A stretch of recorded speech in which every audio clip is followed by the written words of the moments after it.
سب سے اعلیٰ درجے کا اسلام کیا ہے؟ من سلم المسلمون من لسانہ و یدہ۔ زندگی میں یہ طے کر لو، کوئی کتنا ہی تمہیں دکھ پہنچائے، کوئی کتنا ہی تمہاری بےعزتی کرے، چپ ہو جاؤ، سہ جاؤ۔ مرنے والے کی کیا عزت، کیا ذلت، میں نے تو مر کے دیکھا ہے، اور مجھے یہ حدیث سمجھ میں آئی ہے بڑی اچھی طرح، موتوا قبل ان تموتوا، کہ مرنے سے پہلے مر جاؤ۔ اس وقت اگر میں مر جاتا تو مجھے کوئی گالیاں دیتا تو مجھے کیا نقصان تھا، اور مجھے کوئی نعرے لگاتا میرے لیے تو میرا کیا نفع تھا۔ تو مرنے سے پہلے مر جاؤ، کوئی تمہیں برا بھلا کہے تو تمہارا کیا نقصان تھا، تمہیں کوئی واہ واہ نعرے لگائے تمہیں کیا نفع ہے۔ اگر اللہ راضی ہے تو مرد آباد اور زندہ آباد سے بے نیاز۔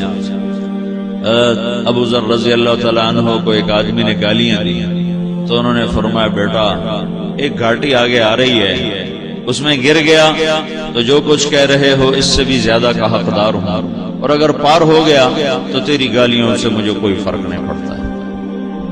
من سلم المسلمون من لسانہ و یدہ موتوا قبل ان تموتوا۔ چونکہ آج کل اخلاق ہیں انتقامی، معاف کرنے والے اخلاق ہیں نہیں، انتقامی اخلاق ہے۔ ہمارا معاشرہ انتقامی ہے، اچھا کرو گے تو ہم اچھا کریں گے، برا کرو گے تو ہم برا کریں گے، جیسا کہو گے ویسا ہم سے سنو گے۔ یہ ہمارا ماحول ہے، یہ ہمارا۔ ایک ماں کہہ رہی تھی دوسری ماں کو، میرے پترا کدی کسی نے وقت سلام نہیں کیتا، بڑے فخر سے کہہ رہی ہے، ہمارے اپنے گاؤں کی بات، میرے پترا کدی نہیں کسی نے وقت سلام کیتا، مائی جڑا کرے انہوں کریں دیں، جڑا نہ کرے انہوں پوچھ دے ہی کوئی نہیں۔ یہ وہ فخر سے کہہ رہی ہے۔ جو سب سے بڑا عیب ہے وہ سب سے بڑا فخر بنا، میرے پترا کدی نہیں کسی نے وقت سلام کیتا۔ جب ماں باپ نے یہ سبق دیا تو اولاد کا کیا قصور؟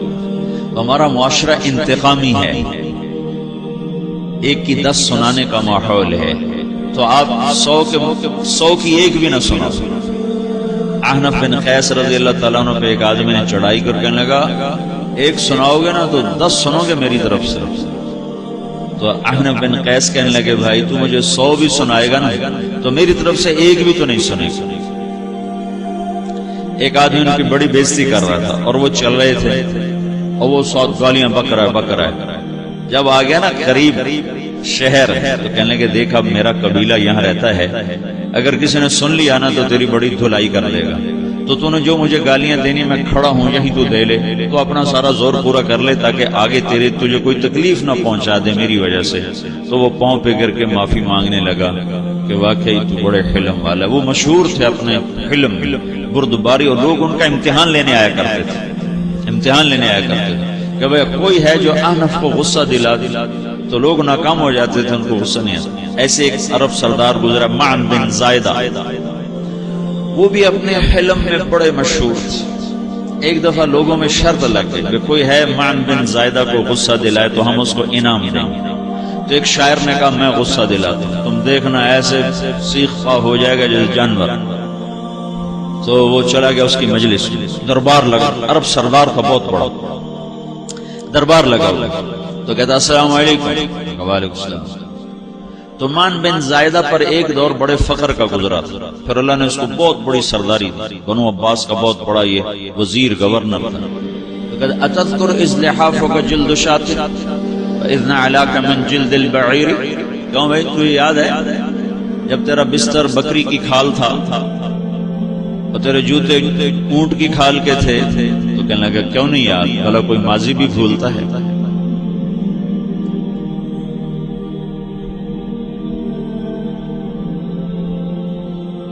تو وہ کہنے لگا پہلا وار تو خطا کا کہ سبحان الذی اعطاک ملکا وعلمک الجلوس علی السریر، تو پھر ساری تعریفیں تو اللہ کی ہیں جس نے تیرے جیسے کو تخت پہ بٹھا دیا۔ کہاں بھئی ساری تعریفیں اللہ کی ہیں، میری تو کوئی اوقات نہیں۔ تو کہنے لگا سأرحل عن دیار انت فیہا وان جار الزمان علی الفقیر، جہاں تیرے جیسا حکمران ہو وہاں مجھے رہنا گوارا ہی نہیں ہے، میں یہاں سے چھوڑ کے نکل جاؤں گا چاہے کتنی تکلیف اٹھاؤں۔ بڑے دربار میں یہ ایک گورنر اور وزیر سے بات ہو رہی ہے تو وہ کہتا ہے اچھا بھائی اگر تو ہمارے پاس رہے گا تو ہم تیرا اکرام کریں گے، اور اگر تو جانا چاہتا ہے تو پھر رافقت السلام. تو وہ یہ بار بھی خالی گیا تو کہنے لگا فجد لی ابن ناقصۃ بمال.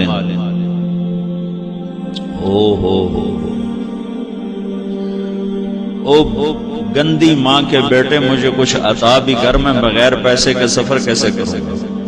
عرب کو کسی کو بھی ماں کی گالی دے دینا پھر عرب سردار ہو.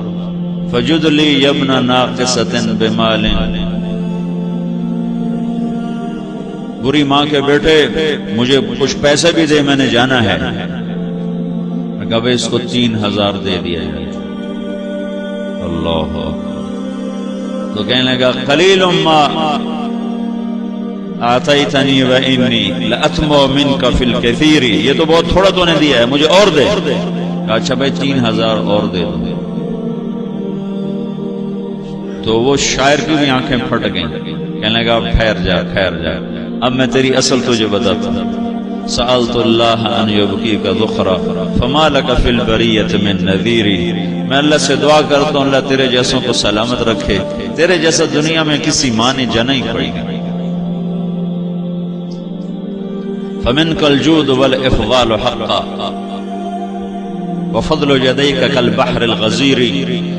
تو ہی سخی ہے، تو ہی کریم ہے، اور سمندر بھی تیری سخاوت کے آگے کچھ نہیں ہے. تو نے کہا اچھا بھائی تو نے ہماری برائی کی، ہم نے تمہیں 6000 دیے، اب تو نے ہماری تعریف کی، اب 10,000 اور دے دو اس کو. باتیں ہی رہ گئی، باتیں ہی رہ گئی. کہاں سے لائیں ایسے لوگ؟ ہمارا معاشرہ انتقامی ہے، بدلہ لینے کا ہے، بدلہ لینے کا. تو میرے ساتھ کیا میں نے بھی کرنا ہے.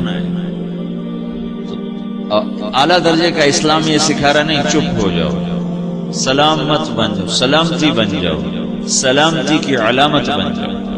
من سلم المسلمون من لسانہ ویدہ. اب وہ سوال کرتا ہے یا رسول اللہ ای الایمان افضل، سب سے اعلیٰ درجے کا ایمان کیا ہے؟ اسلام کیا ہے؟ کلمہ، نماز، روزہ، حج، زکات. اعلیٰ درجے کا اسلام کیا ہے؟ من سلم المسلمون من لسانہ ویدہ. یہ اخلاق کا ادنا درجہ ہے، ادنا درجہ ہے. ادنا درجے پر پہنچ کر آپ اسلام میں اعلیٰ درجے پر آ سکتے ہیں. وہ سوال کرتا ہے ایمان کیا ہے؟ تو آپ نے کہا اللہ پر، فرشتوں پر، کتابوں پر، رسولوں پر، موت کے بعد کی زندگی پر، تقدیر پر.